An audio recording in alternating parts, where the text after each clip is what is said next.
WhatsApp everyone, welcome back to my channel. अभी हमारा corporate accounting का सीरीज चल रहा है। तो कॉर्पोरेट अकाउंटिंग का सीरीज में जो हमने एज पर आश्रम यूनिवर्सिटी हमने जो स्टार्ट किया था unit one. Under unit one हमने जो हमारा जो टॉपिक था दैट इज जो यूनिट था अंडर यूनिट वन जो टॉपिक था that is valuation of shares. ये वैल्यूएशन ऑफ शेयर का फोर्थ एपिसोड है।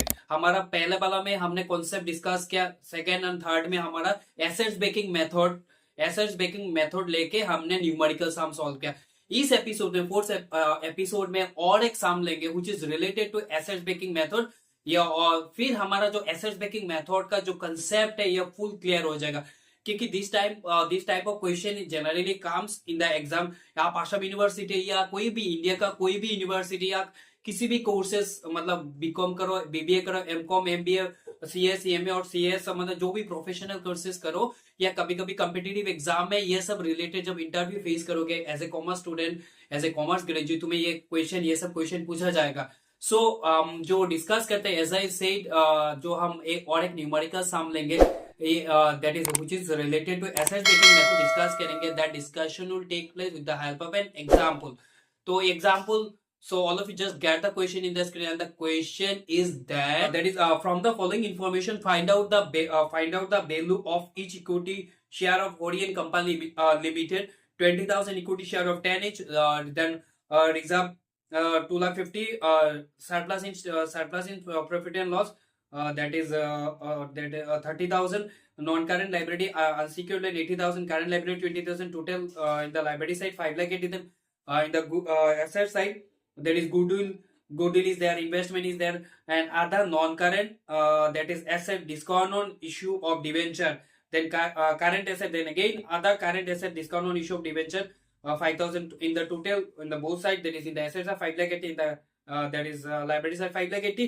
then नीचे कुछ information है, profit for the last 5 years are 60,000, 70,000, 40,000, 50,000, again 50,000, and goodwill shall be taken at 2 years purchase of the average profit of the last 5 years for the purpose of valuation of share। मतलब last 5 years का जो average होगा, average करने के बाद last 5 years का जो average profit होगा ये इंटू 2 करने से हमारा क्या हो जाएगा, गुडविल निकल जाएगा। ये गुडविल लेके ये गुडविल हम वैल्यूएशन ऑफ शेयर में हम कंसीडर करेंगे। तो ये हमारा क्वेश्चन था। Now we'll just move to the whiteboard, then we'll just go for the detailed discussion of that numerical sum। Calculation कर लेते हैं। गुडविल कैलकुलेशन के बाद हमारा जो टोटल एसेट, जो हमारा जो फॉर्मेट होता है, total asset minus external liabilities minus preferential capital minus fictitious asset, ये सब कर लेंगे। तो पहले हम लिख लेते हैं, सोल्यूशन लिख के लिखेंगे, that is all of you just write solution, then write calculation of goodwill. वैसे हमारा नेक्स्ट जो यूनिट होगा ये गुडविल रिलेटेड ही होगा। सो पहले हम बोला कि एवरेज प्रॉफिट निकाल लेते, तो एवरेज प्रॉफिट निकाल लेते। तो एवरेज लास्ट 5 years के एवरेज प्रॉफिट है। तो एवरेज प्रॉफिट कितना है, 60,000। पहला है 60,000, 60,000, देन उसके बाद 70,000, देन उसके बाद 40,000, 40 प्लस और एक है 50,000, देन अगेन 250 है, अगेन 50,000। तो 5 साल का प्रॉफिट है। तो 5 साल का प्रॉफिट होने से टोटल डिवाइडेड बाय जितना ईयर का होगा, तो सभी प्लस कर लेते हैं। 6 प्लस 7 13, 13 प्लस 4 कितना होता है, 13 प्लस 4 17, 17 प्लस ये 5 प्लस 5 10, मतलब 2,70,000 होगा ना, 2,70,000 राइट। तो 2,70,000 डिवाइडेड बाई 5 कर दो। 2,70,000 डिवाइडेड बाई 5 करने से क्या होगा, इससे 5 करने से 5 5 से 25 और 54,000 होगा ना। ये आप इजीली कर सकते हैं, अभी तो इशू नहीं है। We can use the calculator to goodwill equal to average profit, average profit into numbers of years purchase. We write like that ना, हमने एचएस में क्या, number of years purchase, number of years purchased। so total goodwill is that is 54,000, then total number of years purchased, मतलब यहाँ पे बोला गया जितना भी हमारा गुडविल होगा इससे हमारा क्या होगा, इससे इंटू 2 करने से जो होगा ये हमारा गुडविल हो जाएगा। तो 54,000 इंटू 2 दैट इज कितना होगा, 1,08,000। ठीक है। तो अभी हमारा गुडविल क्या हुआ 1,08,000। Now will just do the जो हमारा जो calculation net assets available to equity share holder, ये गुडविल कैसे निकालते हैं आई थिंक आपको समझ में आ गया। तो अभी जो हमारा देखो हमारा बेसिक क्वेश्चन में गुडविल कितना है 1,90,000। बेसिक क्वेश्चन में गुडविल इज गिवन 1,90,000, बट हम जो सम सॉल्व करेंगे तो will not right 1,90,000 1,90,000 yes rather will write 1,08,000। ये हमारा रिवैल्यूड अमाउंट है, ये हम लिखेंगे। मैंने इंट्रो में बोला कि कोई भी एसेट या लाइबिलिटी हो, अगर रिवैल्यूड फिगर होता है तो हमें रिवैल्यूड फिगर लिखना है। अगर इसमें इंक्रीज हुआ है डिक्रीज हुआ that one will not consider, will just consider the revalued figure. So हम ये इरेज कर देते हैं, then will just go for the calculation part.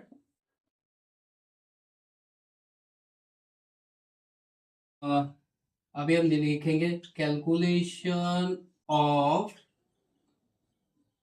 Net, calculation all of you just write give the heading. अभी क्या निकालना है calculation of net assets, yes calculation of net assets available to, calculation of net assets available to equity, calculation of net assets available to equity share, calculation of net assets available to equity, calculation of net assets available to equity shareholder।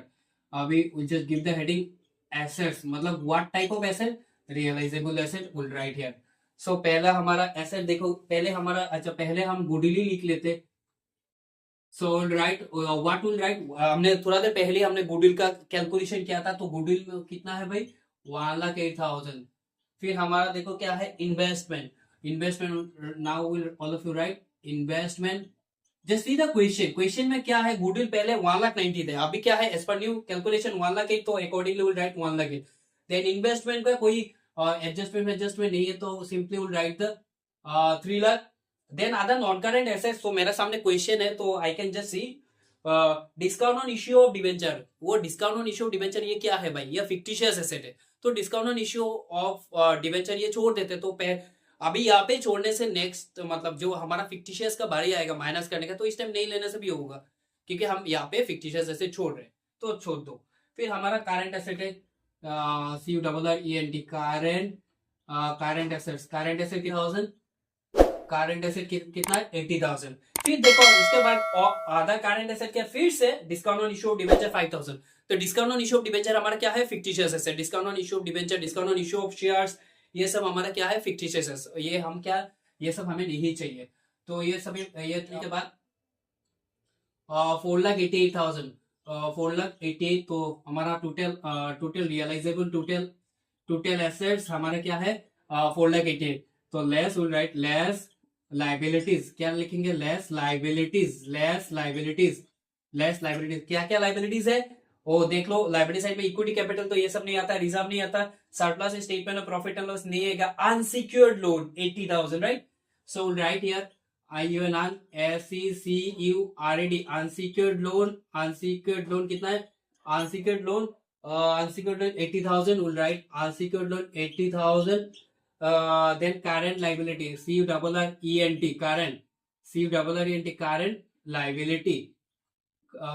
Current liability, current liability कितना है 80,000 20,000। तो ये दो ही liability है, तो हम ये जो लाइबिलिटी है ये हम माइनस कर लेते हैं। तो माइनस करने के बाद कितना होगा 3,88,000, क्या होगा 3,88,000। फिर हमारा क्या होता है एज पर जो फॉर्मेट हमने जो सिखाया that is preferred share capital, but just see in the question तो only equity capital is there, so preference नहीं है तो छोड़ दो, इक्विटी नहीं है, प्रेफरेंस नहीं है तो छोड़ दो। और फिर हमारा फिक्टिशियस एसेट, जब हमारा फिक्टिशियस एसेट था तो इस टाइम हमने यहाँ पे ही छोड़ दिया, इग्नोर कर दिया, तो अभी लेने का जरूरत नहीं है। जो 3 कॉल इसका अंदर में लिखेंगे नेट एसेट्स, क्या लिखेंगे net assets available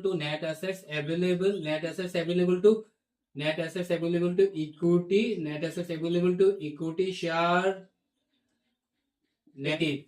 now just use the formula. हमारा अभी तो हमें वैल्यू एक्चुअली क्या है, अल्टीमेट वैल्यूएशन ऑफ शेयर का जो मेन मुद्दा है, जो मेन पर्पस है, एक इक्विटी शेयर का कीमत क्या है ये हमें जानना है। तो उसके लिए हमें एक फॉर्मूला हमने सिखाया था, value of each equity share, value of each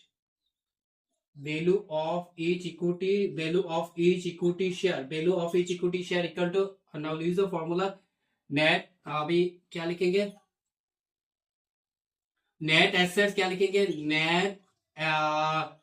net assets, net assets available to, net assets available to, net assets available to equity share holder divided by number of equity, divided by number of equity share, divided by क्या होगा, as net assets available to equity share holder divided by number of equity share. तो हमारा total asset क्या है, 3,88,000, 3,80 और हमारा number of equity share कितना है, 20,000। यस, यहाँ पे बोला गया ना 20,000, यस 20,000। सो 20,000, तो अभी डिवाइडेड बाय 20,000 करने के बाद हमारा क्या होगा, just use the calculator here, 3,88,000, 3,88,000 divided by 20,000 करने के बाद 19.4, यस अभी एक इक्विटी शेयर का कीमत क्या होगा, 19.40, 19.40। ये हमारा एक इक्विटी शेयर का कीमत क्या है, 19.40। ये हमारा हो गया। देखो साम इतना बड़ा नहीं है, एग्जाम में जो साम होता है ट्रिकी रहता है, ये साम इतना लंबा लेंदी नहीं होगा, साम छोटा होगा, पुचको होगा, बट इसमें बहुत सारा ट्विस्ट होगा। तो ये सब अगर ये सब मान लो तुमने टोटल एसेट ले लिया, डिस्काउंट और इश्यू ऑफ शेयर ले लिया, तो और फिक्टिशियस ऐसे जनरली नहीं होता है, तो जनरली नहीं होता है, तो ये तो होने से प्रॉब्लम हो जाएगा। तो फिर गुडविल, अगर आपने पुराना गुडविल ले लिया फिर से गुडविल लिया तो ये दिक्कत हो जाएगा। तो ये कंसेप्ट क्लियर होने से आपको कोई इश्यू नहीं है। सो आई होप आपको ये क्लियर हो गया।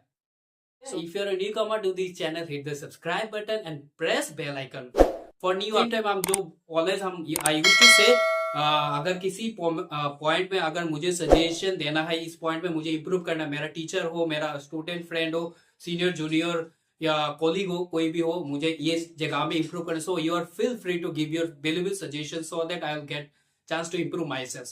So this is all about today's discussion. I hope you like it and thank you for watching. Jai Hind.